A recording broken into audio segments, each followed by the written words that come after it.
미가의 답답함이 오늘 본문 속에서 너무나 여실히 드러나고 있습니다. 미가의 어찌 보면 허망함이 오늘 본문 속에서 또한 잘 나타나 있습니다. 무엇이냐 하면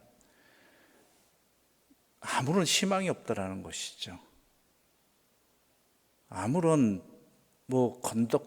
지푸라기 같은 거라도 없다라는 것이죠. 무엇이 없느냐? 희망이 없다라는 것이 이 백성이 회복을 얻을 만한, 하나님의 구원의 역사를 다시 받을 만한 그러한 것들이 눈을 씻고 찾아봐도 없다라는 것이죠. 아마 소돔과 고모라의 답답함이 여기에 해당되지 않을까 싶습니다.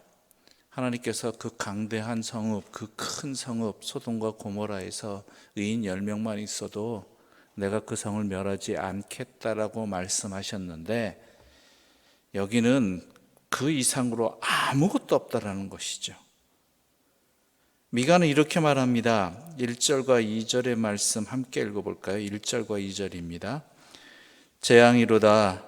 나여, 나는 여름 과일을 딴 후와 포도를 거둔 후 같아서 먹을 포도송이가 없으며 내 마음에 사모하는 처음 익은 무화과가 없도다. 경건한 자가 세상에서 끊어졌고 정직한 자가 사람들 가운데 없도다. 무리가 다 피를 흘리려고 매복하며 각기 그물로 형제를 잡으려 하고. 하나님의 말씀에 충성하는 자를 찾으려고 했지만 여름 과일을 딴 후 같다. 아무것도 없다는 얘기예요. 그리고 먹을 포도송이가 없다라는 거죠. 그러니까 눈에 씻고 찾아봐도 없다라는 것입니다. 내가 하나님이라도 이 성읍은 도저히 가망이 없다라는 것이죠. 여기는 본인도 포함되는 것입니다. 이러한 상황임에도 불구하고 지금 북이스라엘은 이미 아수르에 멸망했고, 또한 그 아수르가 남유다에 쳐들어와서 바로 앞에 촛불 같은 상황인데도 돌이키는 자가 하나 없다라는 것이죠. 여전히 옛 습관대로 악을 행하고, 또한 지도자와 재판관 역시 타락해 있고, 그들 중 가장 선하다고 일컬어지는 사람도 가시와 같다라고. 가장 선하다고 일컬어지는 사람도, 가장 정직한 자라도 어때요? 4절을 보게 되면 찔레 울타리보다 더하다. 이런 상황이라는 거예요. 어느 정도냐? 그래서 이웃을 믿지 말고 친구도 의지하지 말고 내 가족도 믿을 수 없다라는 거예요. 이거는 이런 상황이라는 것입니다. 이러니 뭐가 가망이 있고 뭐가 희망이 있겠습니까? 절망뿐이 없는 것이죠. 뭐라도 하나 있으면은 그것을 빌미로 해서 하나님, 이 사람을 보십시오. 이 사람이 이렇게 되었으면 이 사람에도 있습니다. 이렇게 말하고 싶은데 그런 사람 하나 없고, 이러한 위기의 상황 속에도 여전히 그들은 거짓 회복을 말하고 그 삶을 돌이키는 참된 회복은 없다라는 것이죠.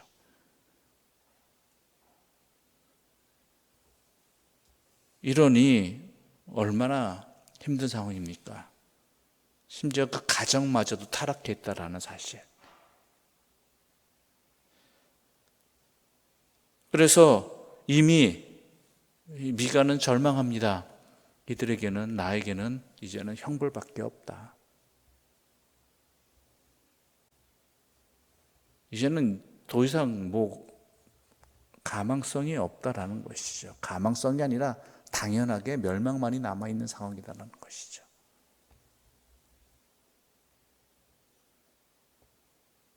그래서 그는 절규하고 있는 것입니다. 그는 너무나 힘든 이 상황 속에서 낭망하고 있는 것이지요. 그때 그는 이렇게 돌이키게 됩니다. 7절의 말씀 함께 읽어보겠습니다. 7절입니다.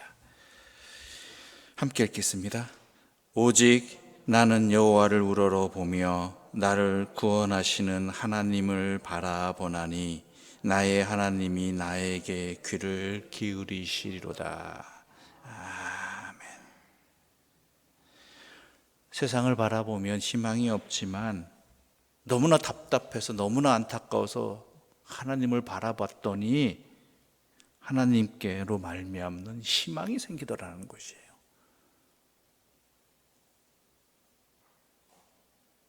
하나님 바라보니까 하나님 의지할 수밖에 없다라는 사실, 이것이 너무나 분명해지더라는 것이죠. 하나님은 어떠한 분이십니까? 구원하시는 하나님이라는 것입니다. 7절을 보게 되면 구원하시는 하나님.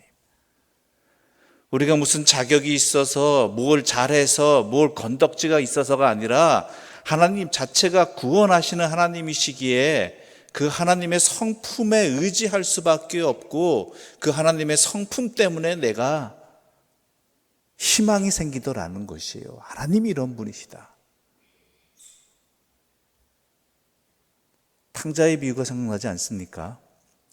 탕자가 뭐 잘한 거 있습니까? 잘한 것뿐만 아니라 뭐 할 수 있는 게 없죠. 뭐 건덕지가 없죠. 아무것도. 그래서 그에게는. 그런데 아버지를 생각하니까 돌아올 수 있는 힘이 생기는 것이고 돌아오게 되는 것이에요. 아버지 때문에. 또한 우리 하나님은 어떤 분이십니까? 귀를 기울이시는 하나님이라고 7절은 말하고 있습니다. 이러한 나의 아무 희망 없는 절망밖에 없는 자격 없는 나의 소리라도 우리 하나님은 귀를 기울여 주시는 하나님이죠.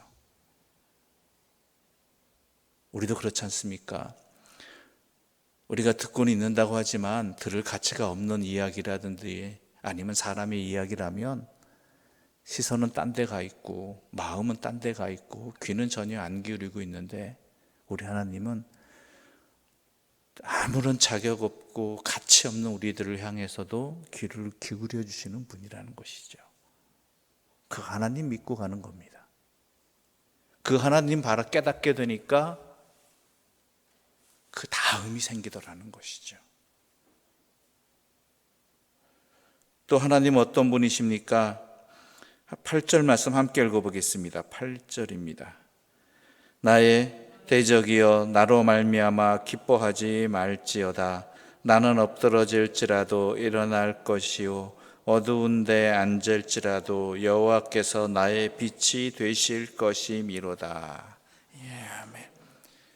나의 대적은 나를 보면은 당연히 멸망할 수밖에 없는 거예요. 세상의 교회를 보면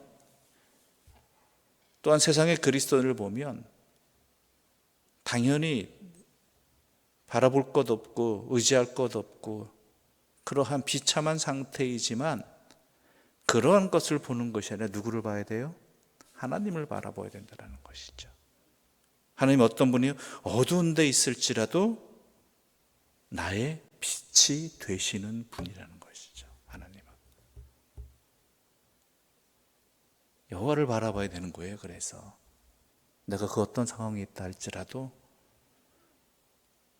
시험에 드는 사람들을 바라보는 게 아니라 종교 지도자들을 보는 게 아니라 하나님을 볼 수 있어야 된다는 것이죠. 그 하나님께서 이러한 나라도 나에게 빛을 비춰주시고 인도해 주시는 분이라는 것이죠.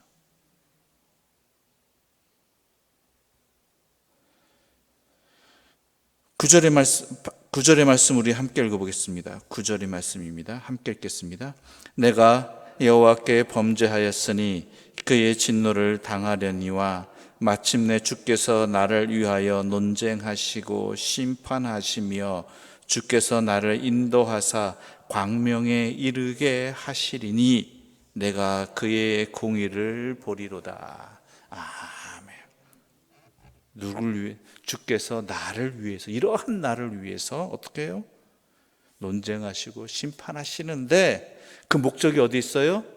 우리를 회복시키시는데, 공의로, 주의 공의로 회복시키시는 데 있다라는 것이죠. 물론 이러한 재앙과 이러한 어려움들이 하나님의 심판이고 하나님의 공의이지만 그 공의는 뭐예요? 결국은 사랑의 공의라는 것이죠. 우리를 회복시키시기 위한, 우리로 깨닫게 하시기 위한 그런 하나님이시라는 것이죠. 그렇지 않습니까?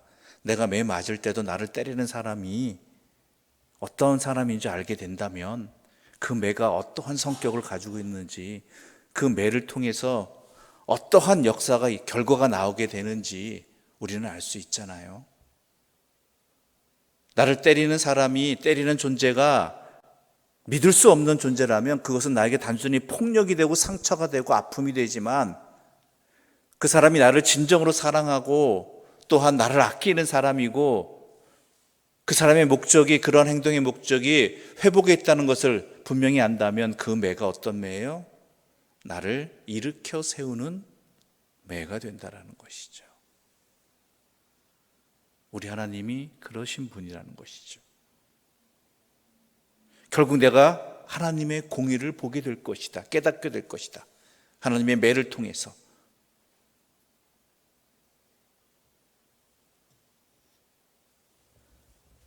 결국은 이스라엘의 회복이 어떤 회복입니까? 하나님 앞에서의, 하나님으로 말미암는, 사람이 아니라 하나님으로 말미암는 회복이고, 또한 하나님 앞으로의 회복이라는 것입니다. 하나님 앞으로의 회복. 그저 내 삶이 나아지고 이전과 같아지고 내가 지금까지 이전에 누렸던 그런 행복이 다시 누릴 수 있고, 아니에요. 다른 게 아니에요. 여전히 나는 고난 속에 있고 어려움 속에 있고 환난 속에 있을지 모르겠지만 하나님 앞에서의 내 모습은 달라지게 된다는 것이고, 하나님의 백성으로 회복되는 것이 진정한 하나님의 회복의 손길이라는 것이죠. 그게 중요한 거예요. 그럴 때 하나님께서 그 모든 것들을 또한 함께 이루어 주신다는 것이죠. 14절 말씀 함께 읽어보겠습니다. 14절과 15절입니다. 함께 읽겠습니다. 원하건대 주는 주의 지팡이로 주의 백성 곧 갈멜 속 살림에 홀로 거주하는 주의 기업의 양떼를 먹이시되 그들을 옛날같이 바산과 길르앗에서 먹이시옵소서. 이르시되 내가 애굽 땅에서 나오던 날과 같이 내가 그들에게 이적을 보이리라 하셨느니라. 아멘. 여전히 나는 삼림에 홀로 거주하는 그러한 양떼 같은 상황일지라도 주께서 나를 회복시키심으로 말미암아 주의 말씀으로 어떻게 돼요? 바산과 길르앗처럼 광야로 내몰려지는, 나가야 되는 애굽 땅에서 벗어난 백성이지만 그 광야에서도 하나님께서 지켜주시고 인도해 주시고 먹여주시고 보호해 주시는 그러한, 옷도 헤어지지 아니하고 먹을 것도 끊어지지 아니하는 그러한 하나님의 은혜 가운데 거하게 된다라는 것이죠. 중요한 건 뭐예요? 여호와 앞에 서는 것입니다. 여호와를 깨닫는 것입니다. 여호와를 바라보는 것입니다. 그것이 미가 선지자가 그 절망의 상황에서 하나님을 바라봄으로 말미암아 얻게 되는, 깨닫게 되는 이스라엘의 모습이고 자신의 길이었던 것이죠. 우리 또한 마찬가지입니다. 솔직히 사방을 둘러보면 목사고 교회고 그리스도인이고 하나님 앞에, 세상 앞에 너무나 부끄러운 모습들입니다. 하지만 우리는 하나님을 우러러보면서 그런 우리를 할지라도 받아주시고 또한 우리를 향해서 회복의 손길을, 회복의 매를 내미시는 그 하나님에 대한 믿음을 가지고 우리에게 맡겨진 길들을 포기하지 말고 끝까지 감당해 나가시는 하나님의 사람들 되시기를 바랍니다. 말 그대로 우리를 바라보면 우리의 그 발버둥도 아무 소용없는 것 같이 아무 소용도 없는 것이지만 솔직히, 그러나 하나님이 쓰시면 달라지는 것이고 하나님이 받으시면 이것은 놀라운 기적의 일들이 일어나게 되는 것입니다. 시험 들지 마시고 하나님 믿고 하나님 바라보고 끝까지 믿음의 길을, 사명의 길을 감당해 나가시는 주의 사람들 되시기를 간절히 소망하며 이 말씀을 이 새벽 함께 나누었습니다. 기도드리겠습니다. 하나님 아버지 감사합니다. 우리의 눈을 뜨게 하여 주시고 우리의 심령을 밝혀주시니 감사합니다. 사람을 바라보고 우리 자신을 바라보면 도저히 답이 없고 가망성이 없고 멸망하는 것이 너무나 당연한 우리들입니다. 내 자신입니다. 하나님 믿는다고 하면서도 세상 사람들보다 더 악하기도 하고 다를 바 없기도 하고 또한 세상의 것만 추구하면서 심지어 믿음의 공동체마저도 세상의 이익 집단과 다를 바 없는 그러한 욕망에 사로잡힌 우리들을 깨닫게 되면 희망도 없고 오직 절망과 포기뿐입니다. 그러나 우리에겐 하나님이 계시고 변함없는 하나님의 은혜가 우리에게 임하고 있습니다. 비록 그 형태가 우리가 생각하는 바와 다르고 우리가 추구하는 바와 다르지만 때로는 그 고난의 자리들이, 아픔의 자리들이 우리를 회복시키시고자 하는 하나님의 사랑과 은혜의 손길임을 깨닫게 하여 주시옵소서. 그리하여 이러한 주님을 바라보며 그 어려움을 이겨내게 해주시고 또한 우리의 삶을 온전히 주님 앞에 나아가는 믿음의 자리로 회복되게 주여 우리를 이끌어 주시옵소서. 그리하여 진정한 회복이 있게 하여 주시고 또한 주님과 참된 교제를 소망하는 믿음의 삶을 살아가게 해주시고 여호와로 말미암아 즐거워하며 여호와로 말미암아 힘을 얻는 우리 하나님의 백성들, 하나님의 교회, 하나님의 세상이 되게 하여 주시옵소서. 이 모든 말씀 예수님의 이름으로 기도드립니다. 아멘.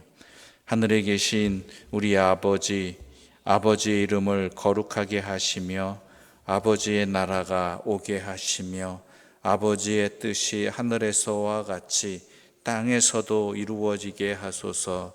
오늘 우리에게 일용할 양식을 주시고 우리가 우리에게 잘못한 사람을 용서하여 준 것 같이 우리 죄를 용서하여 주시고 우리를 시험에 빠지지 않게 하시고 악에서 구하소서. 나라와 권능과 영광이 영원히 아버지의 것입니다. 아멘.